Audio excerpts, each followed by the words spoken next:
Manalangin po tayo ulit. Panginoon, Ikaw po siyang mag-usap sa bawat isa sa amin. Ikaw ang maglagay ng iyong salita. Ikaw ang magwika sa bawat isa sa amin upang kami patuloy na lumago at magkaroon ng isang magandang pananaw, Panginoon, ayon sa iyong kaharian. Hindi po relihiyon ang hinihingi namin sa iyo. Kundi mangyari nawa ang iyong kaharian dito sa lupa. Para nang nasa langit. Sa pangalan ni Jesus. Amen. Tanggapin niyo ang inyong desire o inyong hinihiling sa Panginoon. Nasa series po tayo ng ating mga babalangkas ng mga bagay-bagay patungkol sa kaharian ng Diyos. Una ay tayo ay may isang Ama. Sa Ingles, pagkipangmahin nyo nga pala po kung magsasalita paminsan-minsan sa salitang banyaga upang bigyan ng diin ang mga punto na aking sasabihin sa inyo. So, patawan niyo po dahil sa kakulangan ng bokabularyo sa Tagalog ay gumamit ako ng salitang banyaga. So, tulad nga po ng una nating series at po ay Our Father. At alam po natin, ano ba ang language of heaven? O wika ng kalangitan? Love. Tingnan mo ang katabi mo. Mahal mo ba yan? Sabihin mo kung mahal mo siya. Ang pagmamahal, hindi lang nadarama yan. Inibigkas yan, pinapakita, pinararamdam, pinapahiwatig, pinapahayag. Dito sa Nukong, mahal natin ang isa't isa. Walang iwanan, di ba? May tagal nang nawala, babalik ka rin. Kahit matagal ka nang nawala, pwede kang bumalik dito. Yeah? Ang ating buhay, maikli at mahaba. Di ba? Totoo na mami, maikli, may mahaba. So, ngayong linggong ito, napakaiksi lang po ng ating mensahe sa araw na ito. Marami pa tayong gagawin, meron pa tayong palaro, at meron pa tayong papanoorin mamaya na napakagandang inihanda ng ating mga kabataan. Siya nga po pala, nais kong bigyan ng papuri ang mga nag-ayos. Nandito ko gabi, kaya natunghaya ko kung paano ayusin ang ating mga kabataan ang nakikita ng dekorasyon ng ating entablado. Palakpakan naman po natin sila. Tatlong galong ice cream po ang naubos nila para gawin nila ito. Hindi, totoo. Malalakas silang kumain ng ice cream. Hindi ako nagbibiro. Dahil madalas ako yung bumibili ng ice cream. Pag nilapag mo yung ice cream sa harapan nila, wala yung 2 minuto. Parang nilanggan. So maraming salamat. Napakaganda po. At sa bakasyon ulit, gawin natin ito. Siguro lagyan naman natin ng arko, may mga pamaypay. So habang pumapasok kayo, pwede kayong kumuha ng pamaypay. Pero babayaran nyo. So tatalakayin po natin sa araw na ito ay tungkol sa isang wika, isang salita. Alam po naman natin na binigyan tayo ng sariling wika ng ating Panginoon. Ang sabi nga ho ni Bayaning Gato Sir Rizal, ang taong hindi marunong magmamahal sa sariling wika ay masahol pa sa malansang isda. Muli, pakibaling mo nga tingin sa iyong katabi. Singhutin mo nga. Mabango yan. At dahil namimigay tayo ng pabango dito sa Nukong. Siya nga pala, ang ating mga pabango ay mula po naman sa pamilya ng mga Mariano. Sila rin po ay may negosyo ng pabango. Yung mga taga-Ilocos po, nagninegosyo ng pabango.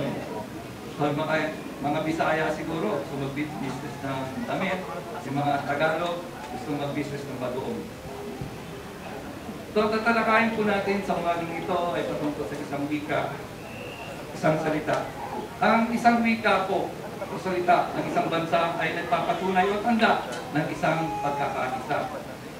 Subukan nyo kaya, maaari bang tumayo ang isang Ilonggo dito? May Kapampangan ba? Ilocano? Waray? Bakit? Tayo lang. Waray. Waray upay. Ano pa ba? Cebuano. Cebuano? Hindi, Cebuano ba? Biro lang. Marina po kayong upo. Isipin nyo kung meron kayong itatayo, ano man ito, gusali, kumpanya, organisasyon, at ginagamit nyo ang sarili nyong dialekto, at tingin nyo matatapos ang ginagawa nyo. sa pagpapaliwanag na inyong gagawin. Mahirap po kung iba-iba ang salita natin. Kaya nga ako binigyan tayo ng Panginoon at tinanggap natin na ang pambansang ating wika ay Tagalog. Nakarating din naman na po ako sa Mindanao, Visayas, at dito po ako nakatira sa Luzon. So, alam ko na mula Luzon, Visayas at Mindanao, ang lahat po ay nakakapagsalita ng Tagalog. Pero hindi lahat ay nakakapagsalita ng Ilocano, Kapampangan,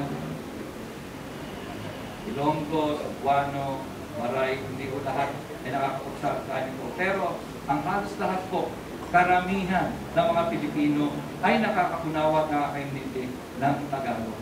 Dahil ito po ay tanda ng pagkakaisa. Kung iisang wika at salita lang po ang ating sinasalita, madali po tayong magtrabaho sama-sama. Pangalawa, nagbibigay ko ito ng kapanatagan.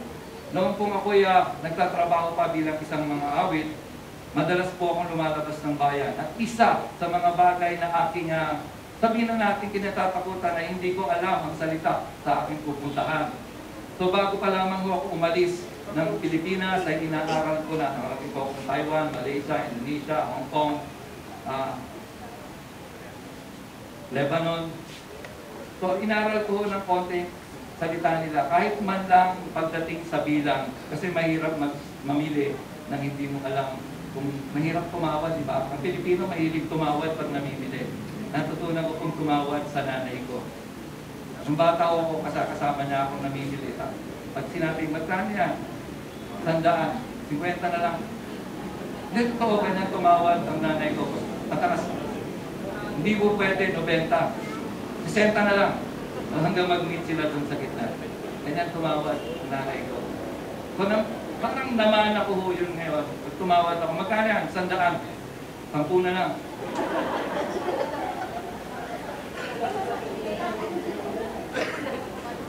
Sampo kasi ika po yun, ika-sampo.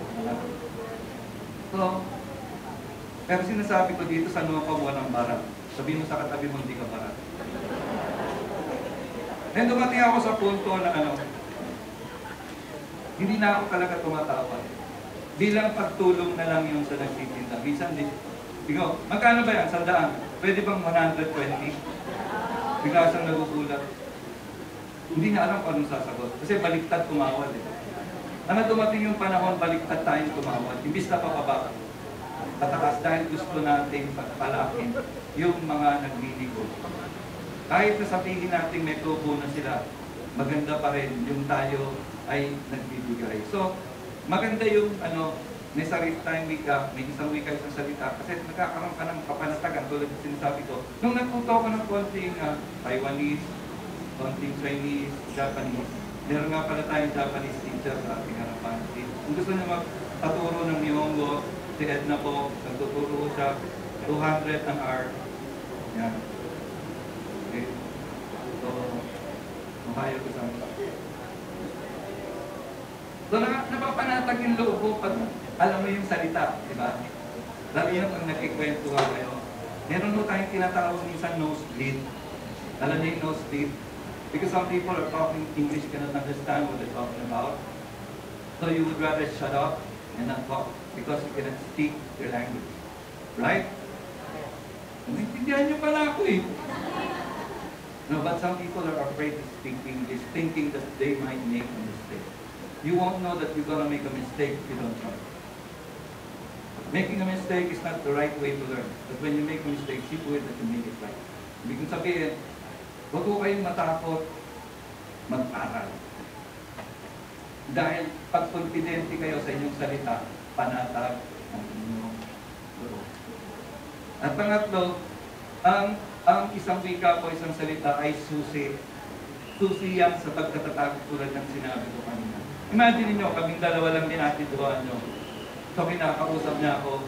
Kasi GI po si Ate Jo. Alam niyo naman GI yan, di ba? Sino nakakaalam na GI si Ate Joanne? O yung hindi nakakaalam, si Ate Joanne, ang misis ko ay GI. Genuine inchik po siya. Ang pamilya po niya ay galing sa amin. Doon po siya galing talaga. At imagine niyo, dadalawa lang kami sa bahay. Kung ang ginagamit pa niya ay Chinese, ako'y Tagalog, paano kami magkakaintindihan? So sa isang salita, madalas po Ingles ang aming usapan, ay binigyan kami ng Panginoon ng biyaya na itatag ang lugar na ito. Kasama kayo. So mahalaga na nagkakaunawaan. Ang isang salita, isang bigay na nagtatanda ng pagkakaisa, nagbibigay ng kapanatagan, at ito po ay susi sa pagtatatag. Upang bigyan ng diin ang mga bagay na sinabi ko, nais ko pong humugot mula sa aklat ng Bereshit. Okay? Ang Bereshit po ay Genesis. Okay? Bereshit ay Hebrew. Bereshit. Hindi ko siya mura, okay? Bereshit. So mula sa Genesis, basahin po natin ang mga ito, napakalaki. Okay, basahin po natin, bibilang ko ng 3, basahin po natin sabay-sabay. Yung mayroong tatinda, wag po natin masyadong bilisan upang maaari natin namnamin ang bawat kataba at bawat wika ng ating binabasa. 1, 2, 3. Sa simula'y iisa ang wika at magpapareho ang isang ginagamit ng lahat ng tao sa daigdig. Sa kanilang nakarating sila sa isang kapatagan sa Sina at doon nahirapan. Nagkaya silang gumawa ng maraming tisa at ulihan ito mabuti para tumibay. Tisa ang ginamit nilang pato at itran ang kanilang tanang. Okay.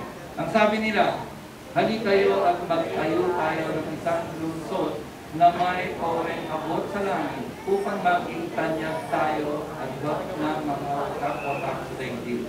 Bumaba si Yahweh upang tingnan ang lungsod at ang oreng itinatayo ng mga tao. Sabi niya, ngayon ay nagkakaisa silang lahat at iisa ang kanilang wika.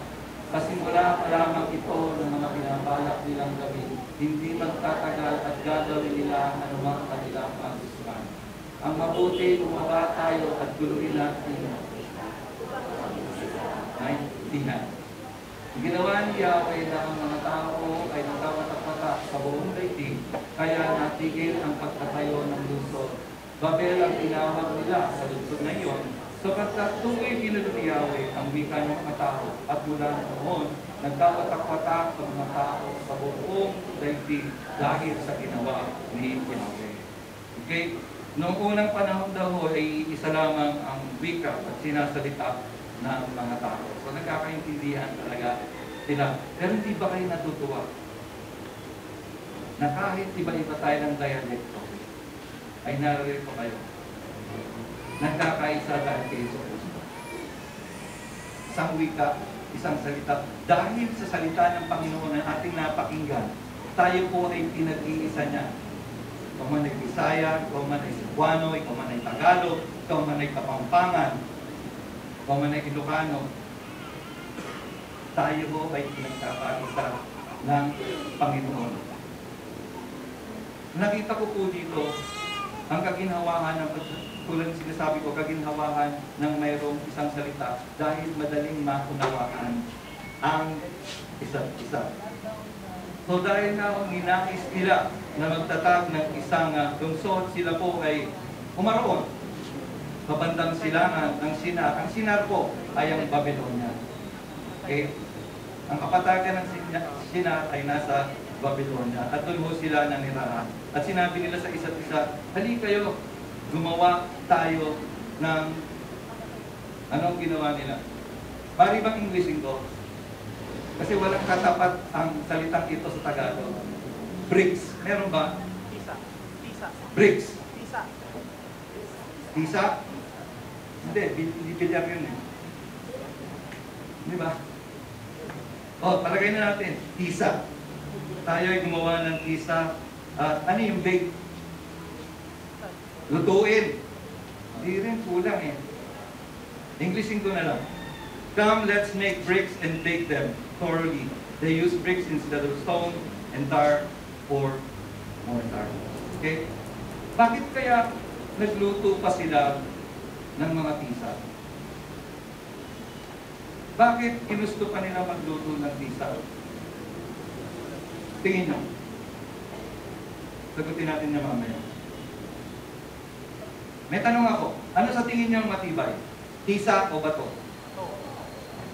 Sigurado kayo? Sigurado ka, Bonifacio? Sige. Ang mga ni tayo ang mga ni Bonifacio, di ba?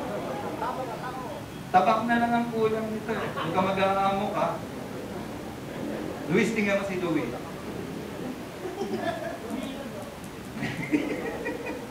Welcome back, Luis. May tagal na nawala, babalik ka rin, babalik. Antayin nyo sa anniversary. So bakit kaya? Sagutin natin mamaya. At sabi doon, ang sabi nila sa isa-isa, dahil pareho nga yung wika nila, hindi kayo, let us build ourselves as a team.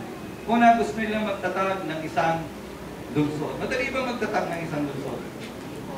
Nung nasa States kami, ganito sila eh. Pag puno na ang isang syudad, magbubukas pa sila ng isa. So may mga bilang lang yung mga tao sa syudad. Halimbawa, Quezon City. Pag naabot na nila yung bilang ng tao na tamang-tama lang at komportable silang naninirahan sa Quezon City, magbubukas na naman sila ng ibang syudad para hindi siksikan. Kaya maginhawa sila. Yung mga sistema sa Estados Unidos, maganda rin. Dahil hindi nila talaga pinupuno. Hindi nyo ba napansin ang buong Metro Manila ay puno-puno ng tao? Yung mga taprobinsya ay dumadayo dito. Bakit? Inaakala nilang mas mabuti ang buhay nila dito. Pero yung iba, doon sila nakatira sa tabi ng creek. Dahil siyempre, wala silang sarili na. Iniwan nila yung sarili nilang lupain doon sa probinsya. Pero ang simpleng buhay lang naman ay magtanim ka, may makain ka, araw-araw, almusal, tanghali at gabi. At sambahin mo ang iyong Panginoon, okay na yun. Kahit wala kang cellphone, mabubuhay ka. Kahit walang internet, mabubuhay ka. Dahil sila po, ang gusto lang ng mga taong ito magtatag ng isang syudad. Mabuti po ba yun o masama? Mabuti ba sa atin ang magtatag ng sarili nating syudad? Pagyamanin po natin ang Quezon City dahil ito po ang ating syudad. At hindi lang sila nakontento sa pagtatatag ng syudad. Gusto pa nila ng isang tore na umaabot sa kalangitan. Posible ho ba ito? Ang intensyon nila, magtayo ng tore. Bakit kaya? Naabot langit. Meron ba kayong building na alam na talagang napakataas? Ano ba ang pinakamataas na building ngayon sa buong mundo? Ang alam ko ay Twin Tower sa Malaysia. Taiwan. Tama ba? Taiwan. Ha? Dubai. Pinakamataas. Ilang floors? Hindi pa tapos. So yung sa Malaysia pa rin ang pinakamataas. Kasi tapos na siya. Pag natapos yung sa Dubai, yun na yung pinakamataas. So, nagsimulang magtatak o magtayo ang mga ito ng tore. At habang nagtatayo sila, nakita at napansin sila ng Panginoon. Habang tinitingnan ko po ang pagtatagak ng isang syudad, naalala ko po ang sinabi ng ni David sa aklat ng awit. Ang sabi niya po doon, Englishin ko, unless the Lord builds the house, the builder labor in vain. Unless the Lord watches over the city, the guards stand watch in vain. Susubukan kong Tagalogin. Okay? Maliban na lamang ang Panginoon ang siyang magtayo ng tahanan, ang mga manggagawa ay nagtatrabaho ng walang pakinabang. Maliban na lamang ang Panginoon ang magbantay sa lungsod, ang mga nagbabantay dito.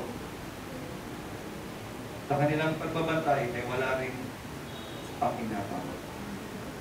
So it is the Lord who protects the city.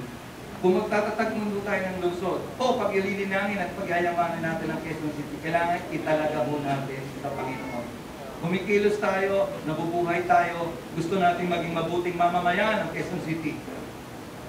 Pero ang bottom line ho nun, kung tatapos-tapusan, kailangan ang Panginoon ang siyang magtatag nito.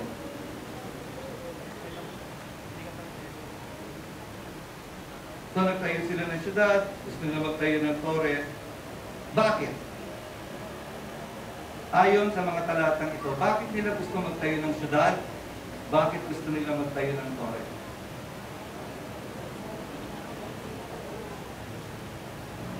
Gusto nilang sumikat. Sabi doon, so we can make a name for ourselves. Para mabigyan tayo ng pangalan, para matanyag tayo, para makilala tayo. Masama ba yun? Hindi naman. Hindi naman. Okay? Sagutin ko yung tanong, bakit kaya tisa ang ginawa nila at di na lang sila kumuha ng bato na madali naman kunin ng panahon yun? Matitibay naman ng bato. Bakit kaya? Bakit kaya tisa? Bakit bricks?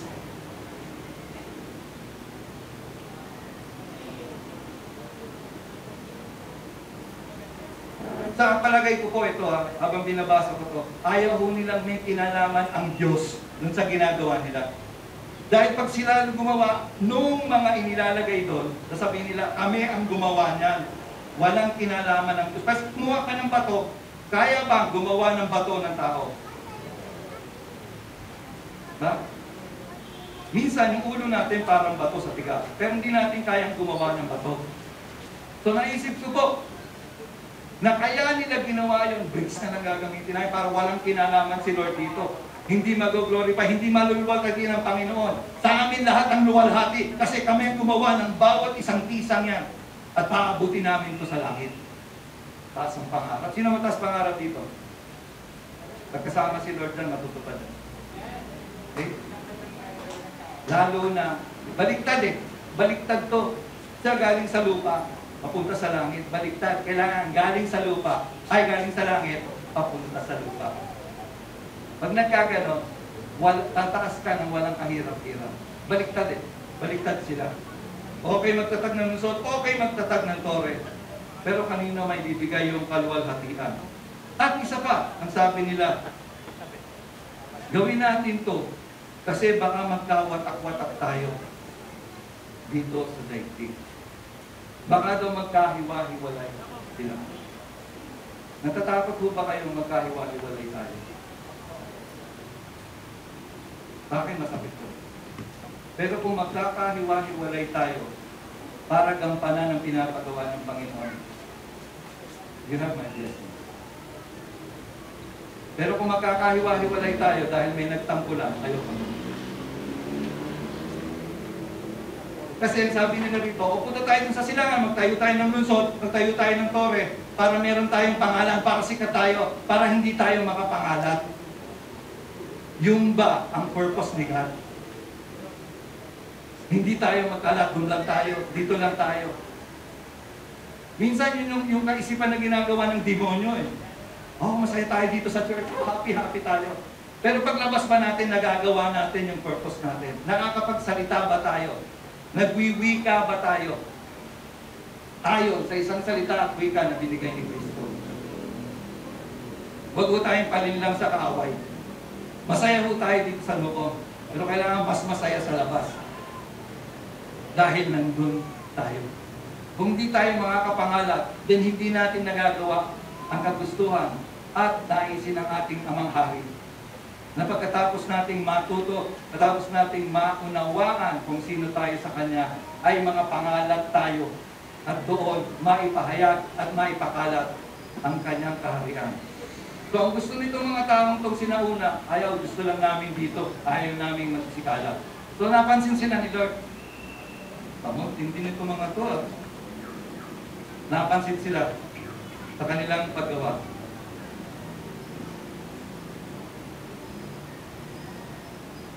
So ang ginawa ng Panginoon ay bumabasa, tinignan ng syudad, tinignan ng tore, ay tinatayo ng mga tao. At sabi ng Panginoon, pwede ko hong Englishin ulit. Kasi maganda ko yung English niya. If as one people speaking the same language, si Lord po nakapansin dito ang ating Panginoon. Siya ang nakapansin, siya ang nagdeklara. If as one people speaking the same language, they have begun to do this, then nothing they plan to do will be impossible for them. Kung isang BP na nagsasalita ng isang wika, inumpisahan nilang gawin ang bagay nito, lahat ng gawin nila posible. Nakita niyo ang kahalagahan ng isang wika? Nakita niyo ang kahalagan ng salita. Dahil may isang wika ang mga tao nun, sila po ay nakapagtatag. Pero dahil hindi nila mabibigyan ng kalwalhatian ng Panginoon, ang Panginoon na rin ang gumawa para hindi na matuloy yung kabuktutan nila, yung kasalanan nila. Dahil sigurado, pag naitayo ang toring ito, hindi na nila sasambahin si Yahweh, kundi yung toring ginawa nila. Ano ang kahawig nito? Yung baka sa ilang. Pareho lang yan. Pag nagtatag tayo ng tore sa buhay natin, na mas mataas pa sa dapat natin papuri at pagsamba sa Panginoon, sinasalangsang po natin ang Panginoon sa ating buhay. Huwag po tayo magtatag ng tore sa buhay natin. Bagkos, ang gawin mo nating tore sa buhay natin ay si Jesus. For the Lord is my tower and to tear down the works of the enemy. Kung tayong nagtatag ng tore, tayo ang masisira. Pero kung si Jesus ang ating tore, tayo ay maliligtas. May kapanatagan. So, sirain ho natin, imasira natin sa Panginoon, may tinatag man tayong tore sa ating buhay upang maging bantay ng ating kasikatan. Lord, wasakin mo na ito. Ikaw na ang tore ko. Simula. Kung magkagayon po, at isang wika natin ang pangalang Jesus, ano kayang mangyayari sa atin? Sino man sa inyo ang nagtangkang magnegosyo, maghanap ng magandang trabaho, na idiniklara ang pangalan ni Jesus sa kanilang pamumuhay, kayo ba ay nagtagumpay? Sagot. Sino hindi pa nagtatagumpay sa tingin nyo, sa inyo? Gusto nyo bang managumpay? Tangwi ka lang. Jesus. Kasi pag isang wika lang tayo at ang wikang ito ay galing sa langit, nakikiisa po ang langit dito sa lupa. Meron kang susog, meron kang suporta galing sa langit. Pero tingnan yung nangyari, yung mga tao gusto nilang sumikat sa sarili nilang kayod. Anong ginawa ng langit? Bumaba si God, ginulong kanilang mga salita at hindi sila nagkaunawan. Siguro nagkagulo-gulo sila kung ano-ano sinalita nila. Eh minsan po kahit Tagalog ang sinasalita natin, iba-iba pa rin ang damdamin, iba-iba ang pahayag, iba-iba ang prinsipyo, iba-iba ang kaisipan. Isang wika lang po. One language. The language of heaven. Isang wika lang po ang kailangan natin. Para pag nag-umpisa ho tayong gumawa, magtatag at magtayo, wala hong makakapigil sa atin. Okay? Isang wika. Dahil ang isang wika ay tanda ng pagkakaisa. Ano nga yung wikang yun? Love. And Jesus is love. Love is patient, kind. Everything you can think about in Jesus. Pangalawa, isang salita. Pag sinabi natin, gawin natin. Actually, maganda nga kung meron tayong gawain sa Sunday, meron tayong cell group. Sinabi mong darating ka ng ganitong oras, dumating ka ng ganitong oras. Pag umuwi ka, isang salita.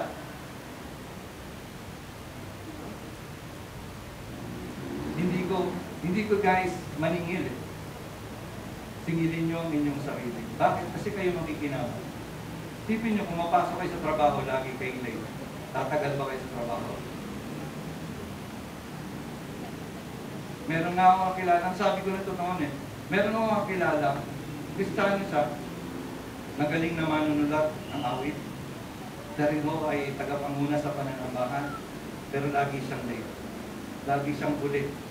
Never on time. As in never on time. Ang pangalan niya ko sa church nila ay The Late Danny.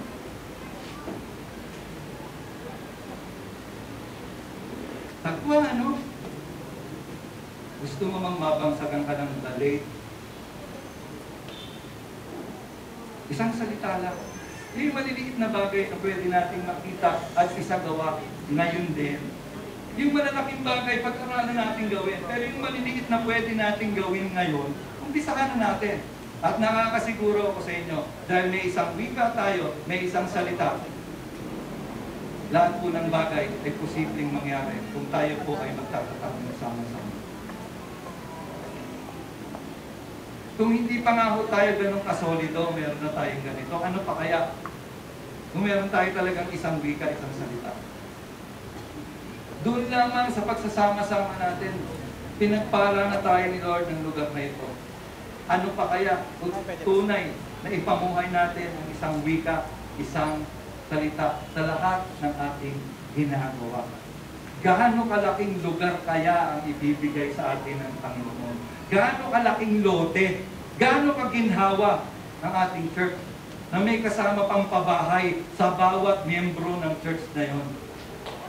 Hindi kasi ganito noong unang panahon nila, kung saan sa dali ng Panginoon, andun yung bahay nila May mga tolda sila, kasi tolda palang bahay no.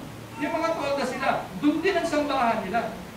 So kung pwede mangyari yun noon, sabi natin noon, ngayon at kailanman, sa buhay ko'y tapat. Kung naging tapat ang Diyos kay Abraham, Isaac at Jacob, pwede rin ba siya maging tapat sa atin? Pwede. Huwag ho tayong umasa sa pakasakali. Umasa ho tayo sa sinasabi ng Panginoon. Siya yung nagwikay. Siya yung nagtiktara. It was one people speaking the same language. They began to do this. And nothing for them is impossible to do. Walang imposible kung sama-sama tayo. Walang imposible kung may paninindigan tayo. Walang imposible kung may integridad tayo sa ating pamumuhay. Dahil ang ating Ama ay punong-puno ng integridad. Pag sinabi niya, gagawin niya. Pag sinabi niya, ililigtas ko kayo, ililigtas niya tayo. At alam natin na iniligtas niya tayo sa paraang napakasakit at napakahirap para sa isang amang gawin. Ibinigay niya ang kanyang bugtong ng anak upang siya ang ating maging lungsod. Ibinigay niya ang kanyang bugtong ng anak upang siya ang ating maging tore. Ibinigay niya ang kanyang bugtong ng anak para iisang wika lang tayo, ang pangalan ni Jesus. At siya ang itataas natin at hindi ang pangalan ng iglesyang ito. Ibinigay niya si Jesus sa bawat isa sa atin upang hindi tayo makapangalat. At kung tayo man ay ipapadala niya sa Hong Kong, sa Singapore, sa Malaysia, sa Indonesia, sa Lebanon, sa Taiwan, sa Saudi, sa Dubai, sa Germany, o saan mang lupalot ng mundo, hindi ka nag-iisa. Kasi may kawika ka mula sa pinanggalingan mo. At may nananalangin para sa'yo. Dahil ang itinatatag mo ay hindi lamang para sa'yo at hindi lamang para sa kapatiran ito. Ang tinatatag nating lahat ay ang gusali ng Panginoon. Gusto kong magtapos dito.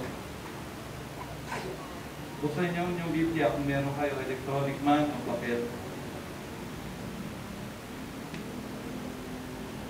Unang Pedro, Kabanatang 2, talatang 5. Unang Pedro, 1 Peter 2:5. Unang Pedro, Kabanatang 2, talatang 5. Muli po, babasahin ko sa katagang Ingles. You also, sabi mo sa katabi mo, ikaw rin. Sa kabila, sabi mo, ikaw rin. Like living stone, sabi mo sa katabi mo, buhay kang bato. Okay? Buhay na bato. Are being built into a spiritual house to be a holy priesthood, offering spiritual sacrifices acceptable to God through Jesus Christ. Kaya ako sinabi kanina na gano'n na lamang kagustuhan ng tao na mabigyan ng kaluwalhatian ng kanilang mga sarili at hindi ang Diyos. Ayaw ko nilang may kinalaman ng Diyos sa kanilang buhay. Ikaw, sa ngayon, ayaw mo rin bang may kinalaman ng Diyos sa buhay mo? Tipin mo mabuti.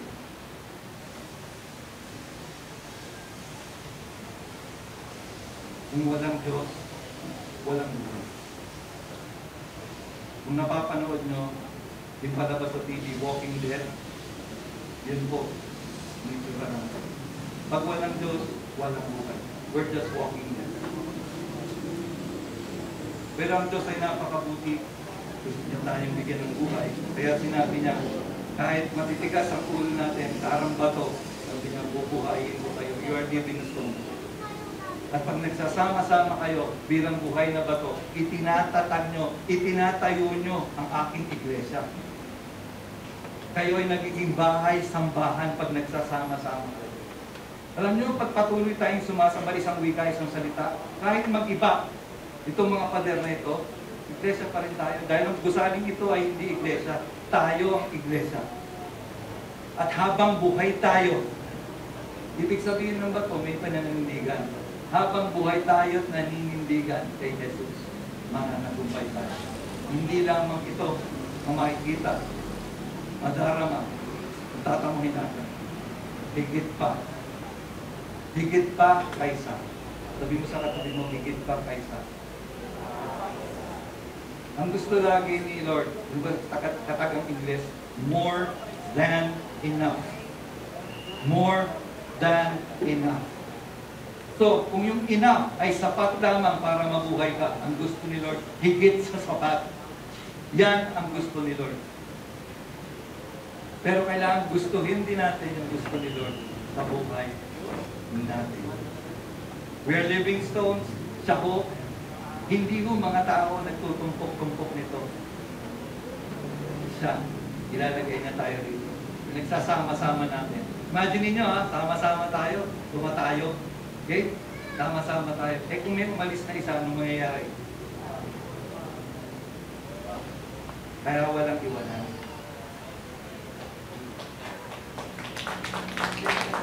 Walang iwanan.